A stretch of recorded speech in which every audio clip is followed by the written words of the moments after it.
Hello dear student, good morning बेटा। देखिए बेटा, आज हम लोग जो है ये जो हमारा टॉपिक चल रहा था चैप्टर नंबर 4 भोजन के घटक, इस चैप्टर में हम लोग पढ़ रहे थे यहाँ पर विटामिनों एवं खनिजों में अंतर, ये हमने पढ़ लिया था। आज हम लोग देखेंगे विटामिनों और खनिजों की कमी के कारण होने वाले बीमारियां या रोग और विकार। ठीक है बेटा, विटामिनों एवं खनिजों के कारण यहाँ लिखिए विटामिनों एवं खनिजों से होने वाले खनिजों की कमी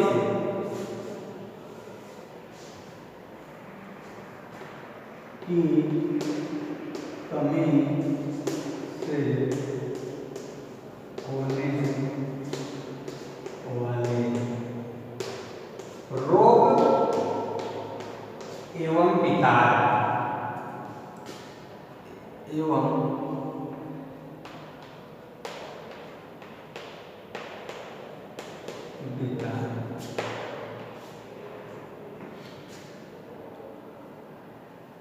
जैसे बेटा यहाँ पर कुछ विटामिन और खनिज तत्व, खनिज पदार्थ जो होते हैं, अगर उनकी कमी हमारे शरीर में हो जाती है तो हमें जो है विभिन्न प्रकार की बीमारियां हो सकती है और हमारे शरीर के अंदर विभिन्न प्रकार के विकार उत्पन्न हो सकते हैं। ठीक है, तो कौन कौन से विकार उत्पन्न होते हैं, कौन कौन से रोग हो सकते हैं, आइए हम लोग जो है एक एक करके विटामिन के विषय में चर्चा करते हैं। विटामिन ए, विटामिन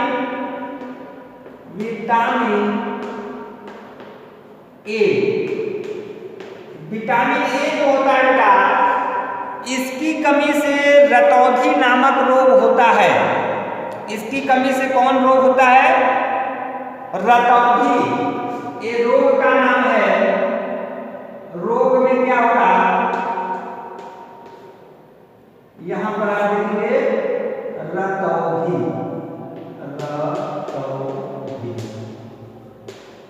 ये रतौंधी नामक जो है रोग हो जाता है व्यक्ति को यदि उसके अंदर जो है विटामिन ए की कमी होती है। तो इसमें क्या होता है, इसका लक्षण क्या है? कमजोर नजर आना, आपकी दृष्टि कमजोर हो जाएगी, विशेष रूप से रात में आपको विशेष रूप से जो है रात में आपको कम दिखाई देने लगेगा। उसी को आप क्या कहते हैं? रतौंधी नामक रोग कहते हैं। ये किसकी कमी से होता है बेटा? विटामिन ए की कमी से। यदि हमारे शरीर के अंदर विटामिन ए की कमी हो गई तो रतौंधी नामक रोग हमारे शरीर में हो जाएगा और हमें जो है रात में दिखलाई देना बंद हो जाएगा, कम हो जाएगा। ठीक है, नजर कमजोर हो जाएगी। ये पहला विटामिन आपने देखा। अब आते हैं विटामिन बी। विटामिन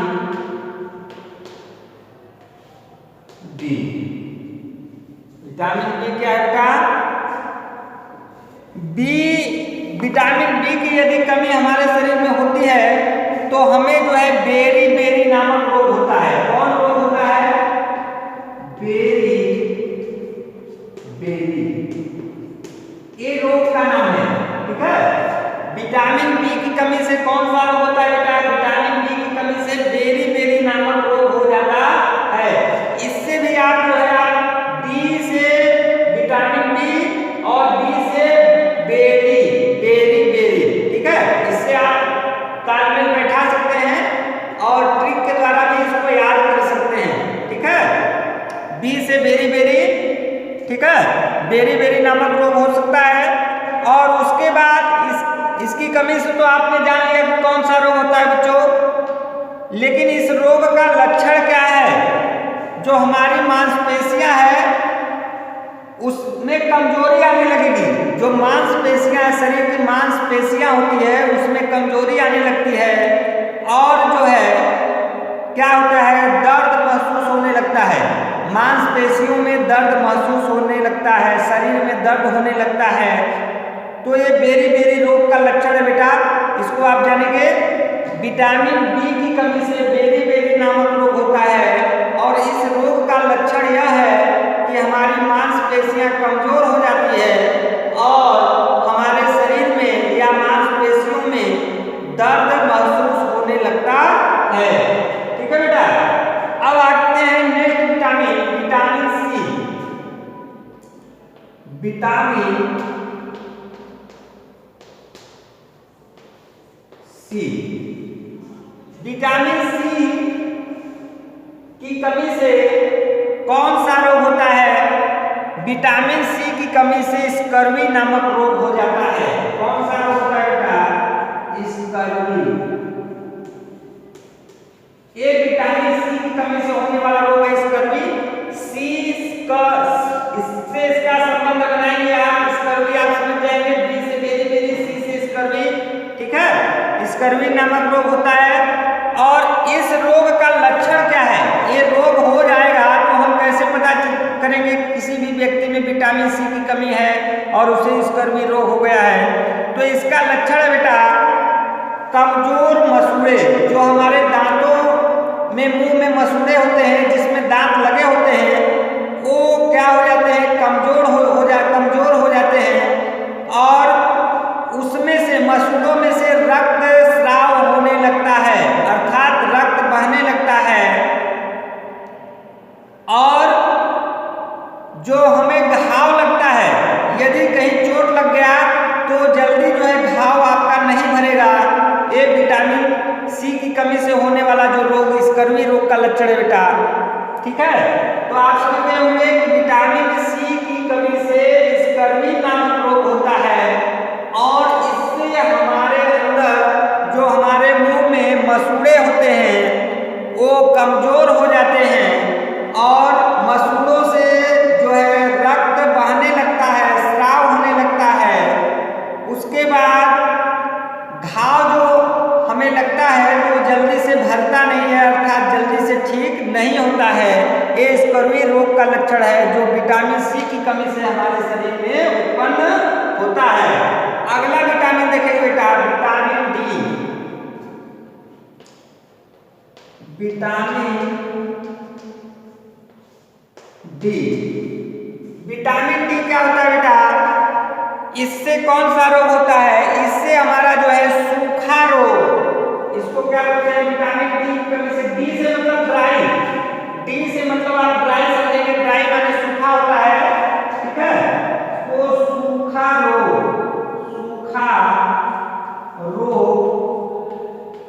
या इसको बोलते हैं रिकेट्स।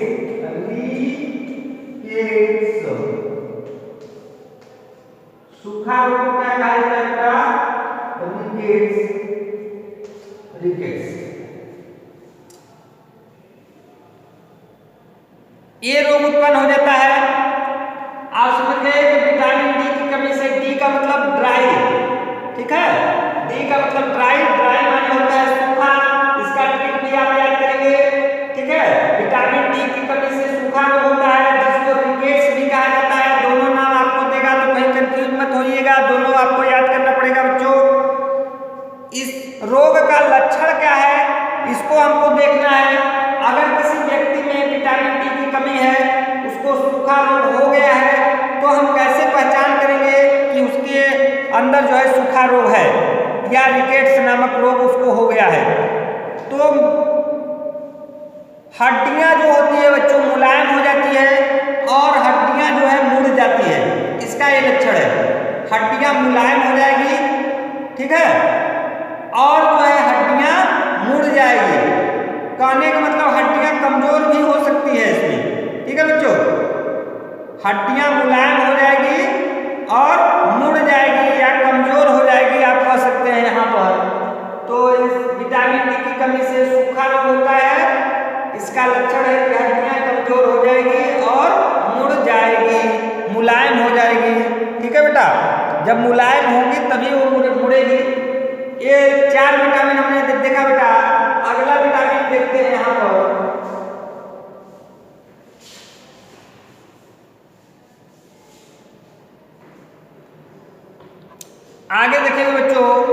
विटामिन के, विटामिन के क्या होता है, ठीक है, विटामिन के लाल विटामिन है आपका, विटामिन के रक्त का थक्का न बनना, रक्त का थक्का न बनना, रक्त का थक्का न बनना, ये विटामिन के कमी से ये रोग होता है बच्चों।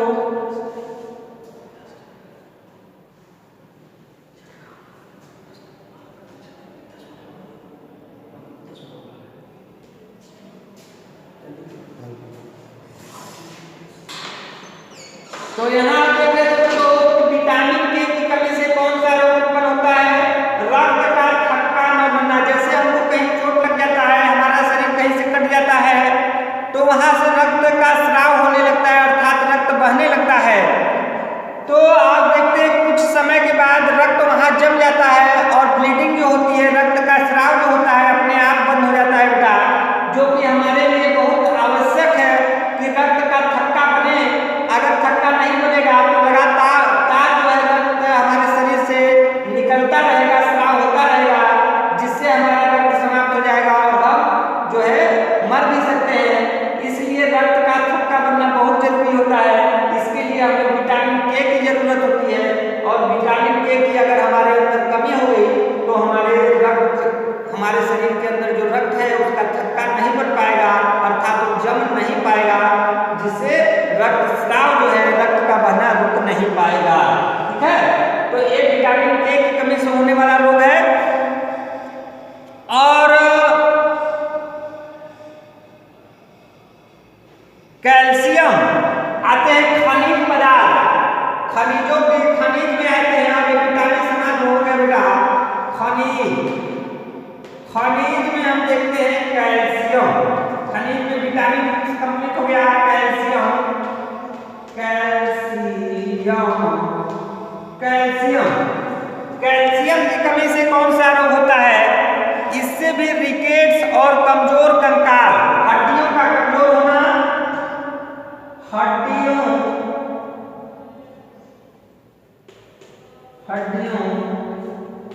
का कमजोर होना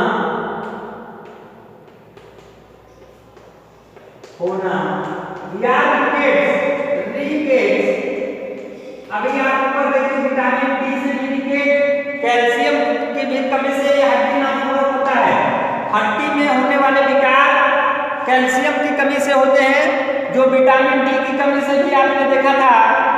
तो हड्डियां इसमें बेटा कमजोर हो जाती है, ठीक है। इस रोग में हड्डियां या कंकाल जो होते हैं कमजोर हो जाते हैं। और क्या हो सकता है, दांत, इसका लक्षण जो है दांतों में सड़न, दांत आपके सड़ने लगेंगे, ठीक है, और हड्डियां कमजोर हो जाएगी। तो इसका मतलब आप समझ लीजिए कि आपके अंदर कैल्शियम की कमी है। तो कैल्शियम की कमी से होने वाला ये रोग है बेटा। ये कैल्शियम आपका एक खनिज पदार्थ होता है, ठीक है। आगे देखते हैं लोहा या आयरन, लोहा या आयरन, वो लोहा भी कहते हैं, लोहा या आयरन, ठीक है। इसकी कमी से कौन सा रोग होता है बेटा, रक्ताल्पता, कौन सा रोग होता है, रक्ताल्पता, रक्ताल्पता या फिर एनीमिया, एनीमिया, एनीमिया, इंग्लिश में इसको एनीमिया बोला जाता है, ठीक है।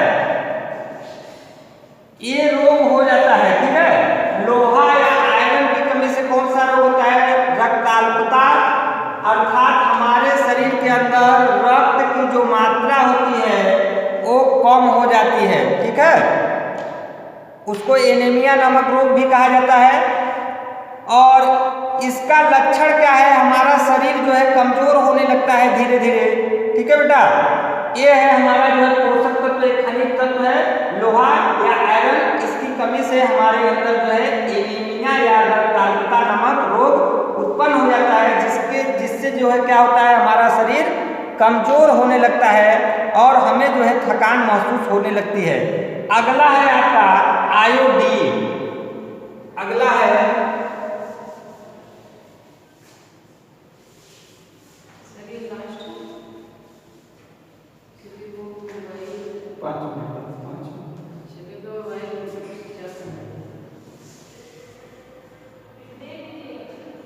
ठीक, यहाँ देखिए बेटा, यहाँ पर आप देखेंगे अगला है आयोडीन।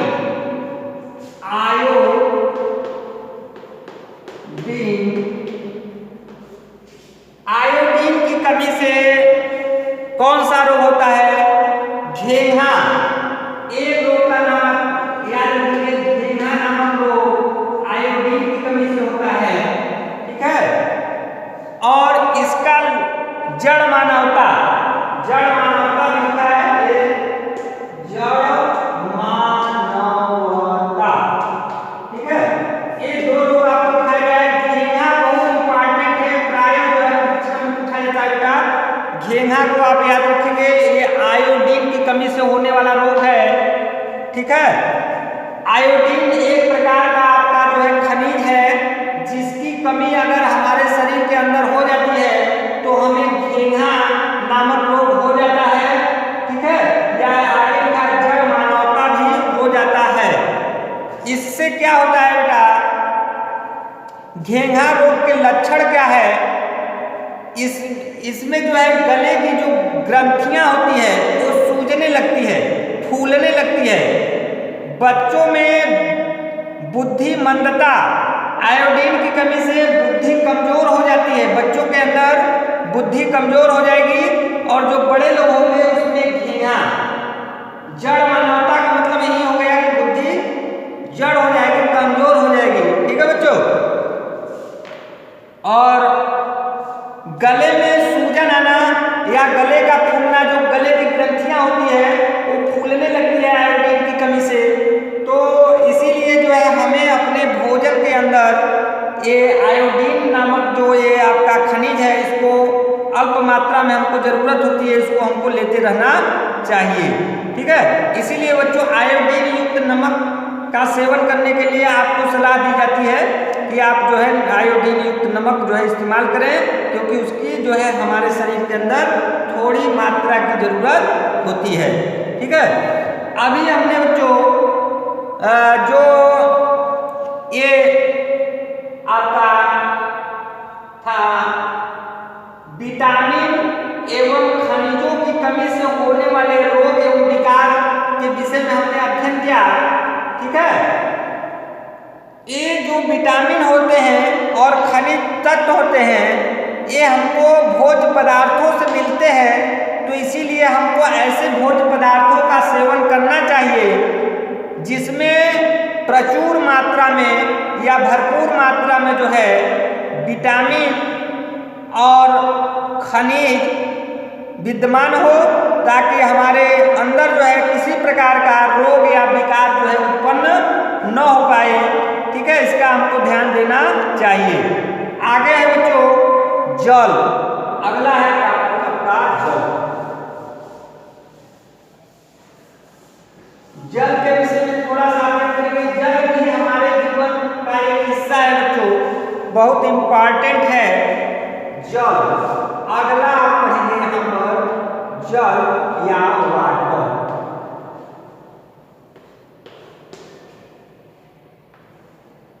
जल या वाटर, जल जीवन का सार है, लिखा गया है जल जीवन का सार है। वास्तव में हमारे शरीर का 60 से लेकर के 70% भाग जल के कारण ही है। हमारा जो बच्चों शरीर है वह जो है उसमें अधिकांश भाग, अभी आपको दिखाया गया कि 60 से लेकर 70% भाग जो है जल का होता है हमारे शरीर में। जल पौधों के लिए भी जरूरी होता है, ठीक है। लार तथा रुधिर जैसे सभी द्रवों तथा दूध में भी जल होता है। लार में भी द्रव होता है, ठीक है। हमारे ब्लड अर्थात रुधिर में भी जल होता है। रुधिर का मतलब ब्लड से मतलब है खून या रक्त, ठीक है। जैसे सभी द्रव तथा दूध में भी जल होता है। सभी द्रव दूध में भी जल की मात्रा होती है, ठीक है बच्चों। जल के कार्य क्या क्या है इसको जान लेते हैं। जल लार तथा रुधिर जैसे शरीर के द्रवों का निर्माण करता है। जल किसका निर्माण करता है? लार का।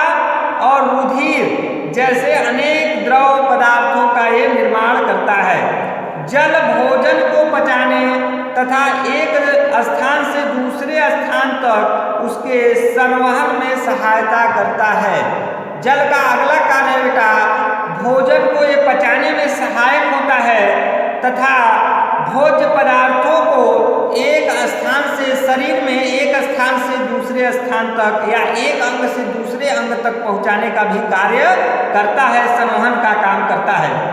तीसरा है बेटा, यह शरीर में से अपशिष्ट पदार्थ जो बेकार पदार्थ होते हैं हमारे शरीर में, जैसे मल हो गया, मूत्र हो गया, पसीना हो गया, ये सब चीज को बाहर निकालने में भी जल सहायता करता है।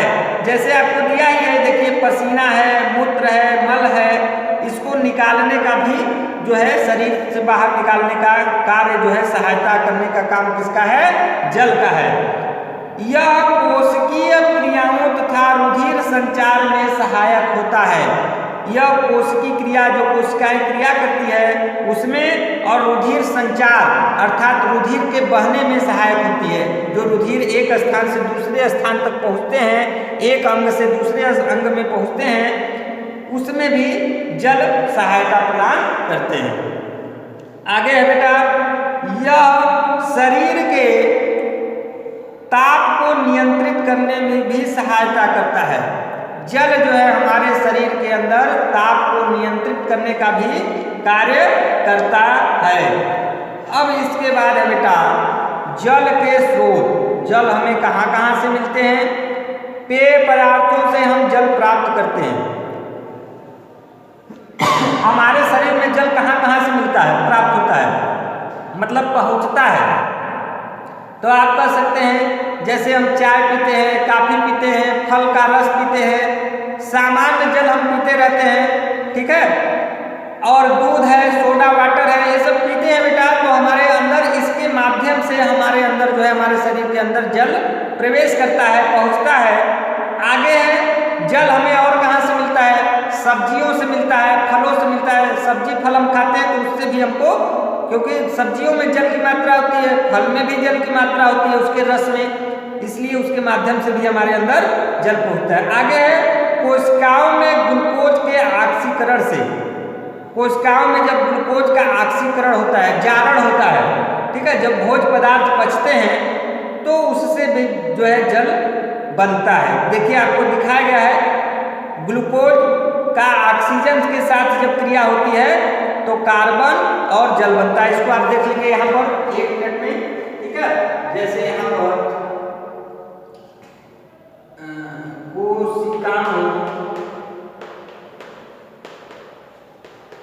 कोशिकाओं में ग्लूकोज के ऑक्सीकरण से जल